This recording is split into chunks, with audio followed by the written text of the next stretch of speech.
Hello welcome to my channel. কেমন আছো তোমরা সবাই? আশা করি তোমরা সবাই ভালো আছো। আর তো ভালো থাকারই কথা, কারণ আজকে আমাদের জিন ওপ্পার জন্মদিন বলে কথা। আমাদের বার্থডে বয় সবাইকে অবাক করে দিয়ে হঠাৎ করে লাইভে এসেছিল। আর লাইভে এসে আজকে অনেক কথাই বলেছে। সত্যি কথা বলতে আমরা কেউ জানতামই না আজকে হঠাৎ করে জিন লাইভে আসবে, লাইভে এসে আর্মিদের চমকে দেবে। জিন লাইভে এসে আজকে অন্যান্য সদস্যদের নিয়েও অনেক কথা বলেছে, তার 12 বছর আগের কথাও বলেছে। আমাদের ওয়ার্ল্ড হ্যান্ডসাম আজকে মেকআপ ছাড়াই লাইভে এসেছে। আর প্রথমেই সে বলেছে আমার মেকআপ করে আসা উচিত ছিল। আমি ভিডিও দিতে পারছি না কারণ আমার পরীক্ষা চলছে, এই জন্য আমার ভিডিও এডিট করতে অনেক সমস্যা হচ্ছে।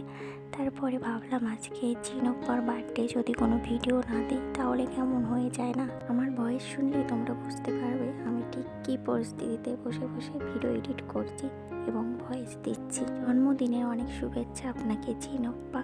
আপনার প্রতিটি বছর যেন হাসিতে কাটে, খুশিতে কাটে। এরকমভাবে হাসি খুশিতে যেন আপনি সারা জীবন থাকেন।